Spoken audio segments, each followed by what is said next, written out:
Hello everyone, good afternoon. কেমন আছেন সবাই? আশা করি সবাই খুব ভালো আছেন, আর আমিও ভালো আছি। আমার আরও একটি নতুন ভ্লগে আপনাদের সবাইকে স্বাগত জানাই। একটু আগেই সোনার প্রাইভেট ছিল, সেখান থেকে ও ছুটি হয়ে গেছে, তাই ওকে নিয়ে একেবারে বাড়িতে এসেই ভাবলাম ছাদে সমস্ত জামাকাপড়গুলি মেলা রয়েছে সেগুলি আগে তুলে নিই। আজকে দুপুরবেলায় জানেন বেশ রোদ্দুর দিয়েছিল, তাই সমস্ত জামাকাপড় বেশ সুন্দরভাবে শুকিয়ে গেলেও দু একটা জামাকাপড়ই শুধুমাত্র ভেজা ছিল। চলুন তাহলে নিচে যাই, নিচে গিয়ে যেগুলি ভেজা সেগুলি মেলে দিয়েছি। আর এরই মাঝখানে আমি কিন্তু সন্ধ্যা দেওয়া হয়ে গেছে, ঘর দোরগুলি ঝাড় দিয়েও নিয়েছি। বেশ কয়েকটা বিকেলবেলায় খুঁটিনাটি কাজ থাকে, সেগুলিও সেরে ফেলেছি। এখন চা করতে যাব। চা করতে গিয়ে দেখলাম চায়ের কন্টেনারটা ফাঁকা, তাই ভাবলাম চাটা ঢেলে নিই। সকালবেলাতেই চাটা ফুরিয়ে গেছিল, তবে সকালে ছিল না, তাই সোনার বাবাকে বলেছিলাম, সে আসার সময় কিন্তু চা এনে দিয়েছে। কারণ সে জানে যে তার মেয়ে কিন্তু দুধ চা ছাড়া খেতে পারে না। লাল চা খেলেও দুই একবার, কিন্তু দুধ চাটা তার লাগেই। আমরা সাধারণত টাটার চাই খেয়ে থাকি, তবে বার্ডলিফের যে এলাচি ফ্লেভারের যে চাটা, সেটাও কিন্তু দুর্দান্ত লাগে, আর আমার সোনা কিন্তু সেটা খুব ভালোবাসে। চায়ের প্যাকেটটা ডাস্টবিনের বালতিতে রেখে চলুন, ওদিকে চাটা প্রায় ফুটে এলো, চা পাতাটা দিয়ে দিই। আসলে দুধ চাটা একটু কড়া করে, দুধ চাটা আবার আমাদের বাড়ির প্রত্যেকেই ভীষণ ভালোবাসে।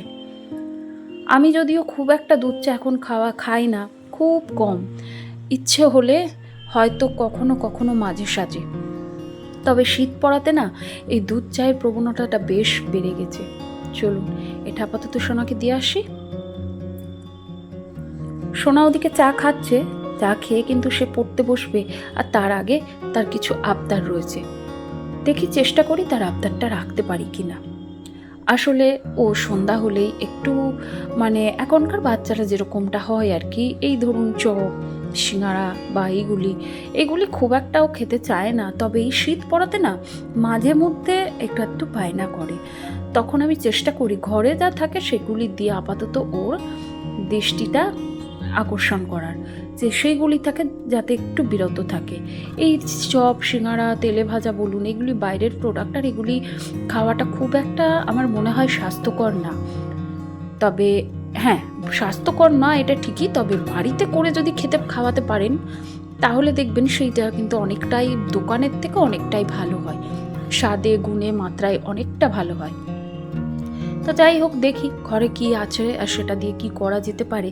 তো তার আগে এই যে বেশ কয়েকটা জামা কাপড় তো দেখতেই পেলেন, যেগুলি শুকিয়েছে সেগুলি এখন ভাঁজ করে জায়গা মতো রেখে দেবো।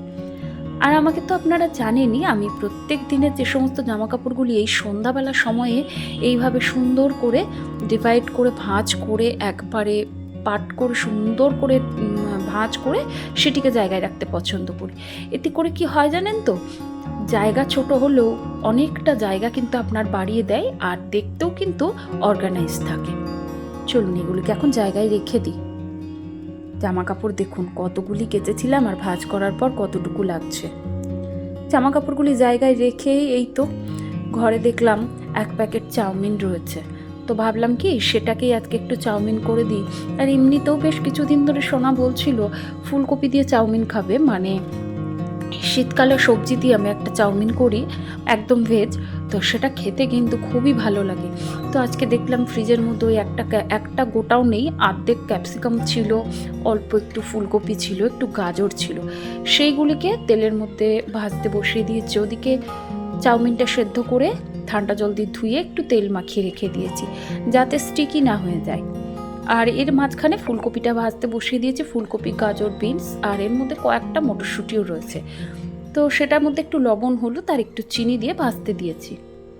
লবণ, হলুদ, চিনিটা দিলে কি হয়, সুন্দর করে ভাজা হয়ে যাবে, আর যে মিষ্টিটাও কিন্তু সুন্দর থাকে, আর তাতে করে ওই চাউমিন দেওয়ার পরে মুখে বাঁধবে না। এগুলি প্রায় ভাজা হয়ে এসছে। ভাজা হয়ে গেলে এর মাঝখানে খুব বেশি ভাজবো না, নর্মালি একটু যাতে স্যালো ফ্রাই মতো করব, তারপরে এই তো চাউমিনটা দিয়ে দিয়েছি। চাউমিন সেদ্ধ করার সময় আপনি যদি একটু তেল দিয়ে দেন, তাহলে দেখবেন চাউমিনটা কিন্তু ওভার কুক হবে না, আর তারপরও কিন্তু ভালো করে ঠান্ডা জলে ধুয়ে নিলেই কিন্তু চাউমিন একদম স্টিকি হয় না, না হলে কিন্তু একটার গায়ে একটা লেগে যায়। আমি এই জিনিসটা রেস্টুরেন্ট থেকেই শিখেছি। একবার এক রেস্টুরেন্টে যখন বাপের বাড়ি ছিলাম তখন চাউমিন খেতে গেছিলাম। ওখানকার চাউমিনগুলো একটু মোটা হয়। তখন তারা করতো আর আমি তাদেরকে জিজ্ঞেস করেছিলাম যে এই চাউমিনগুলো একটার গায়ে তো একটা লাগে না, সেটা কিভাবে? তখন তারা আমাকে ওইভাবে বলে দিয়েছিল। তো আমি বাড়িতে গিয়ে মাকে বলি এবং মা সেভাবেই করে দেন। আর তারপরে মা বলে হ্যাঁ সত্যিই তাই, গরম জলে একটু তেল দিয়ে তারপরে যদি ওটা সেদ্ধ করা হয়, তারপরে কিন্তু ঠান্ডা জলে ধুয়ে আবারও একটু সাদা তেল মাখিয়ে রাখলেই কিন্তু চাউমিনটা ঝরঝরে থাকে। আর এই তো নামানোর আগে কয়েকটা বাদাম ভেজেও দিয়েছিলাম। তো ব্যাস একটু গোলমরিচ গুঁড়ো দিয়ে নামিয়ে নিয়েছি। এইভাবে আমার মা কিন্তু আমাকে টিফিনে করে দিতেন। ওই যে সেদিন দেখলেন না ঘি দিয়ে গোলমরিচ দিয়ে একটা সেরকম একটা ফ্লেভার হয়, আর এটার আবার আর একটা অন্যরকম ফ্লেভার।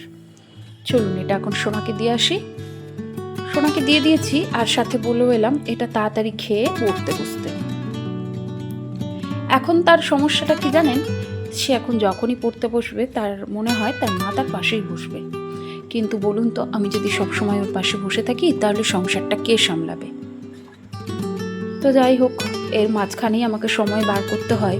আর আজকে আমার হাজব্যান্ড খাবার নেয়নি, কারণ ওর আজকে একটা রিজার্ভ রয়েছে গাড়ির, আর সেখানে নেমন্তন্নও রয়েছে।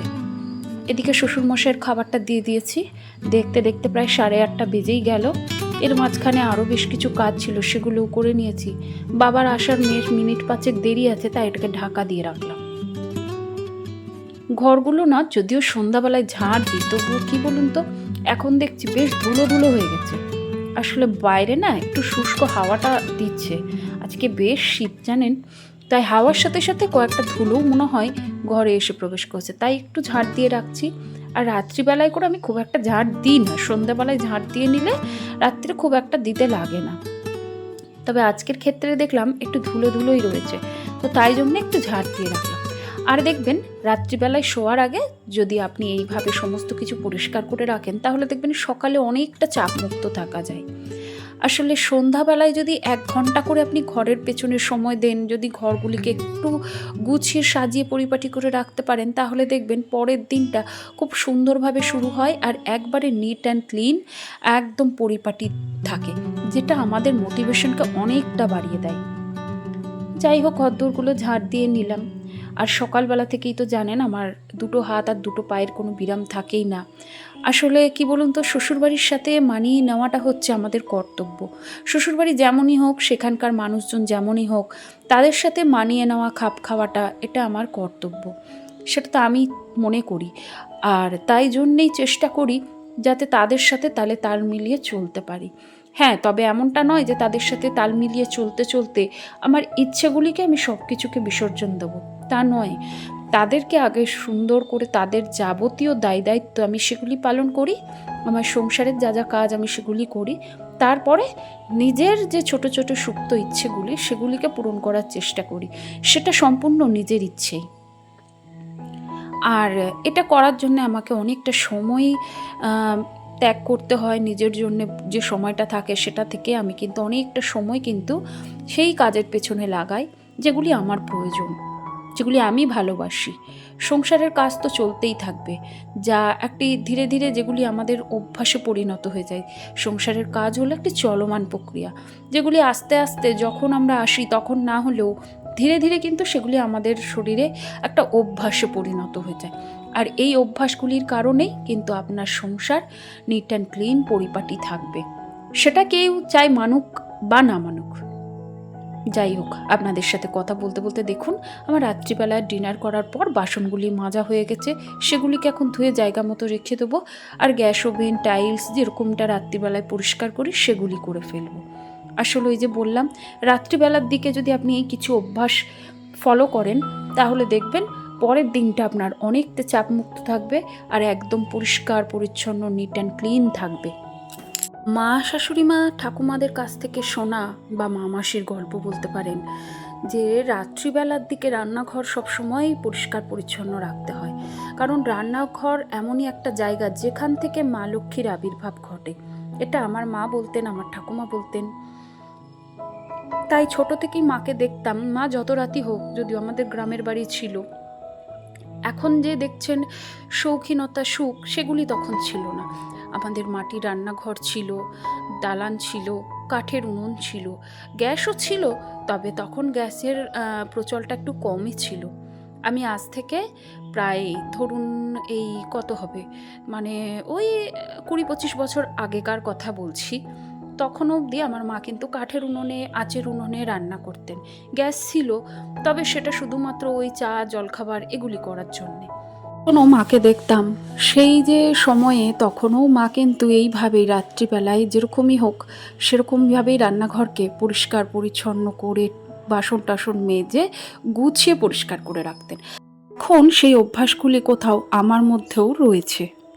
শ্বশুরবাড়ি এসে কিন্তু আমি সেই কাজগুলি করেছি। আমার শ্বশুরবাড়িতে প্রথম থেকেই এরকম শৌখিনতা বা এত সুন্দর বাড়ি ঘর কিছুই ছিল না। যখন আমি এসেছিলাম তখন মাত্র 2টি ঘর, ওই যে আমাদের ঠাকুর ঘর আর বারান্দাটা দেখছেন, ওইগুলি ছিল। আর একটা রান্নাঘর ছিল বটে, তবে সেটা এতটা সুন্দর বা শৌখিন না, নর্মালি একটা ঘর, তার বারান্দায় আমরা রান্না করতাম।